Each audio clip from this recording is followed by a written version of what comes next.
ibu-ibu yang berbahagia, pilihan kata-kata oleh masyarakat akhir-akhir ini cenderung semakin turun kesantunannya dibandingkan dengan zaman saya dahulu ketika kanak-kanak.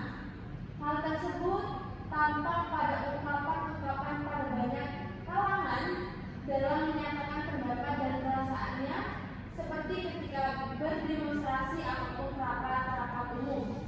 Kata-kata mereka kasar atau bertendensi menyerang. Tentu saja hal itu sangat menggores hati yang menerimanya. Cukup kita. Nah, ini adalah salah satu contoh ceramah yang menjelaskan bagaimana anak-anak muda sekarang itu berkomunikasi ya. Nah, teks seperti itulah yang kita sebut sebagai ceramah. Mungkin ada pula yang menyebut teks ini sebagai pidato. Teks seperti itu dapat kita peroleh dalam berbagai kesempatan. Di sekolah mungkin saja habis setiap hari kita dapat mendapatkannya dari kepala sekolah, dari guru atau pembina OSIS dan pihak-pihak lain yang ada di dalam sekolah tersebut. Nah, teks ceramah itu, dari teks ceramah itu kita dapat menambah pengetahuan, informasi dan wawasan yang sebelumnya belum pernah kita ketahui. Kemudian di sini ada definisi dari ceramah. Nah, setelah kalian membaca dan mendengarkan tadi dari berita yang sudah dibacakan, dapat disimpulkan bahwa yang dimaksud dengan ceramah adalah pembicaraan di depan umum yang berisi penyampaian suatu informasi, pengetahuan, dan sebagainya. Yang menyampaikan adalah orang-orang yang menguasai di bidangnya, dan yang mendengarkan biasanya itu melibatkan banyak orang. Medianya itu bisa langsung ataupun melalui sarana komunikasi seperti televisi, radio, dan media yang lainnya. Nah, yang menyampaikan adalah orang-orang yang menguasai di bidangnya. Seperti tadi, Rara kan memberikan contoh itu teks ceramah pada murid Nabi. Dan biasanya kan yang menyampaikan itu adalah ustadz atau kiai gitu kan. Nah, biasanya ustadz atau kiai itu kan sudah menguasai di bidangnya, di bidang agama. Kemudian tadi ada kalau di sekolah itu kepala sekolah dan pembina OSIS. Pasti mereka sebelum melakukan ceramah atau pidato yang ingin disampaikan, mereka itu harus tahu dulu apa yang ingin mereka sampaikan dan pasti itu berada pada bidangnya. Nah, yang selanjutnya adalah menemukan informasi dan permasalahan aktual yang ada dalam teks ceramah. Nah, informasi disebut pula penerangan informasi bersifat utilitas atau publik. Informasi dalam media massa umumnya bersifat aktual. Ada yang tahu apa itu aktual? Betul-betul terjadi. Ya, di sini sudah Ibu kasih ya kata kuncinya agar anak-anak mudah memahami. Aktual itu menurut Kamus Besar Bahasa Indonesia artinya adalah betul-betul terjadi atau sebelumnya. Nah, kalau ustadz itu biasanya berceramah mengenai pembelajaran dari Nabi ya. Nah, itu kan benar-benar terjadi atau adanya. Nah, yang selanjutnya adalah jenis-jenis informasi yang biasanya itu terdapat pada teks ceramah itu sendiri. Yang pertama adalah informasi yang menambah pengetahuan. Contohnya itu seperti ceramah atau pidato misalnya di sekolah. Di sekolah itu pembina upacara biasanya saat kepala sekolah itu saat menjadi pembina upacara biasanya bisa memberikan pengarahan-pengarahan. Nah, itu termasuk ke dalam menambah pengetahuan atau memberikan informasi-informasi yang sebelumnya belum diketahui oleh para siswanya.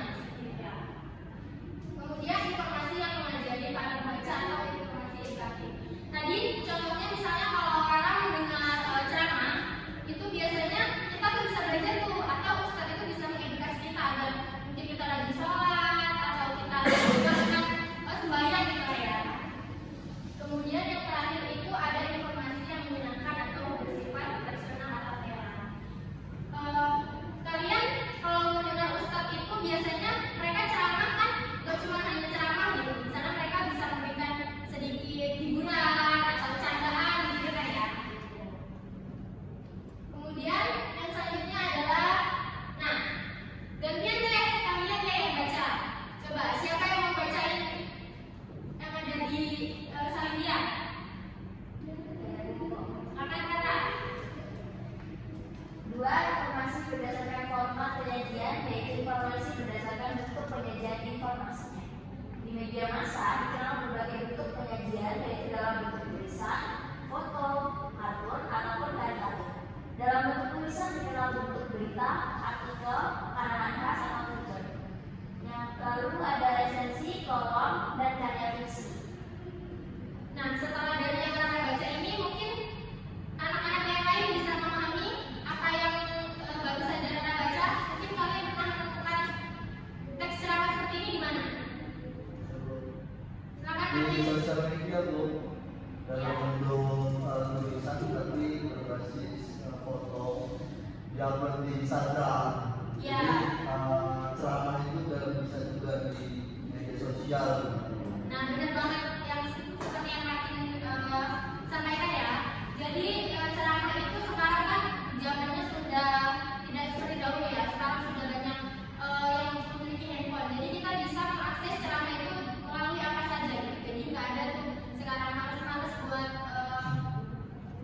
istilahnya bosen lah gitu mendengarkan ceramah, karena sekarang bisa dilihat di mana saja. Kemudian yang terakhir adalah informasi berdasarkan lokasi peristiwa, yaitu informasi berdasarkan tempat kejadian peristiwa berlangsung. Nah, informasi ini dibagi menjadi informasi daerah, nasional, dan mancanegara. Daerah ini mungkin bisa dijangkau daerah tertinggal ya, mungkin seperti kabupaten atau kecamatan saja lah. Kemudian nasional ini mencakup mungkin sudah satu negara gitu. Dan yang lain adalah mancanegara. Nah, baik. Jadi setelah apa yang sudah disampaikan tadi, ada nggak nih salah satu yang berani untuk mengungkapkan pendapatnya mengenai kesimpulan tentang apa yang sudah kita bahas? Silakan Clara.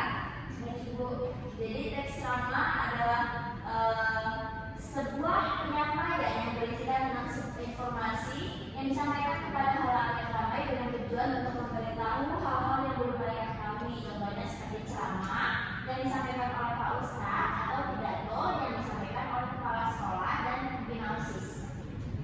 Baik. Berikan tepuk tangan untuk Clara.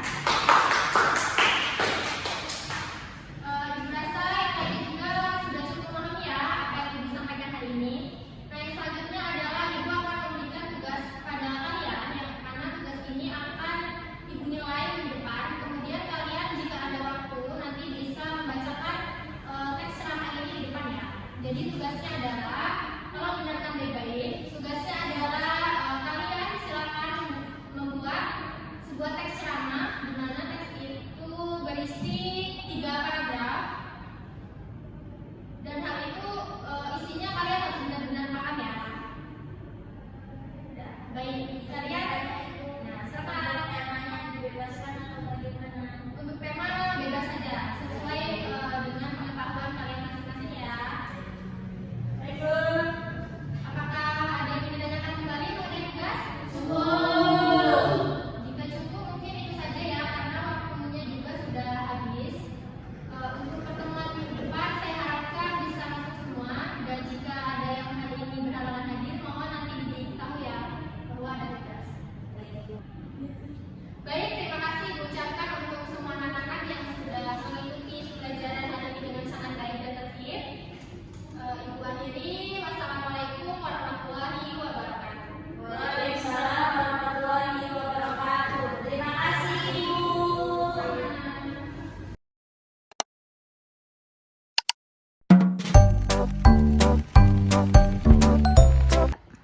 Perkenalkan, saya Alia Melia sebagai observasi lisan Rizky Maharani dalam keterampilan membuka dan menutup pembelajaran. Dalam panduan observasi keterampilan membuka dan menutup pembelajaran ada 2 komponen, yaitu yang pertama membuka pembelajaran. Dalam membuka pembelajaran ada beberapa poin, yaitu yang pertama menarik perhatian siswa. Saudara Rizky Maharani telah melakukan poin menarik perhatian siswa dengan sangat baik, yaitu diantaranya Rizky Maharani telah menggunakan gaya mengajar guru seperti memilih posisi di depan, di tengah, di belakang. Kemudian Rizky Maharani telah memilih kegiatan seperti membaca, bercerita, demonstrasi dalam kegiatan menjelaskan materi kepada siswanya. Kemudian yang kedua, yaitu penggunaan media dan alat bantu mengajar. Rizky Maharani telah menggunakan media dan alat bantu mengajar dengan menggunakan Salindia, dan dalam Salindia tersebut telah terdapat gambar, kemudian model, kemudian skema yang sangat baik di dalam Salindia yang telah dipaparkan. Yang ketiga yaitu pola interaksi yang bervariasi. Saudara Rizky Maharani telah menggunakan pola interaksi yang bervariasi, yaitu diantaranya guru dengan siswa, kemudian siswa dengan guru, dan siswa dengan siswa. Rizky Maharani telah melakukan pola interaksi yang bervariasi dengan sangat baik dalam menyampaikan materi pembelajaran. Kemudian poin yang selanjutnya yaitu menimbulkan motivasi. Dalam menyampaikan materi di dalam kelas, saudara Rizky Maharani telah memberikan motivasi terhadap siswanya, diantaranya yaitu membentuk kehangatan dan keantusiasan, kemudian dapat menimbulkan rasa ingin tahu terhadap siswa. Kemudian yang ketiga yaitu mengemukakan ide yang bertentangan dalam materi yang disampaikan, yaitu materi yang disampaikan oleh Rizky Maharani telah menimbulkan atau telah menghasilkan pertanyaan yang akan ditanyakan kepada siswanya. Kemudian poin yang selanjutnya yaitu memberi acuan. Rizky Maharani telah memberikan acuan terhadap materi yang disampaikan kepada siswa dengan cara mengemukakan tujuan materi, kemudian menyarankan langkah-langkah yang akan dilakukan, dan kemudian mengingatkan masalah-masalah pokok dalam materi yang disampaikan oleh Rizky Maharani. Kemudian poin yang terakhir dalam membuka pembelajaran yaitu membuat kaitan. Rizky Maharani telah melakukan kaitan antar aspek yang relevan dalam materi yang disampaikan, kemudian telah membuat pembandingan atau pertentangan pengetahuan baru dengan pengetahuan yang telah diketahui. Kemudian Rizky Maharani juga telah menimbulkan penjelasan konsep pengertian di dalam materi tersebut sebelum materi itu disampaikan oleh siswanya. Kemudian penilaian yang kedua yaitu dalam menutup pembelajaran. Dalam menutup pembelajaran terdapat beberapa komponen. Yang pertama yaitu peninjauan kembali. Rizky Maharani telah merangkum inti pembelajaran yang disampaikan, kemudian telah membuat ringkasan materi pembelajaran yang disampaikan di kelas. Kemudian poin yang kedua yaitu mengevaluasi. Rizky Maharani telah melakukan pengevaluasian dengan melakukan pendesmotrasian, kemudian telah melakukan aplikasi ide baru pada situasi lain, kemudian telah melakukan mengekspresikan pendapat siswa sendiri, kemudian memberikan soal-soal tertulis terhadap siswanya. Yang terakhir, dalam menutup pembelajaran yaitu ada poin refleksi akhir pelajaran. Rizky Maharani telah melakukan refleksi dengan cara mengajukan pertanyaan kepada siswanya untuk memancing pemahaman siswa, untuk memperoleh siswa tersebut sudah memahami materi yang telah disampaikan oleh Rizky Maharani atau belum. Sekian observasi lisan dari saya. Terima kasih.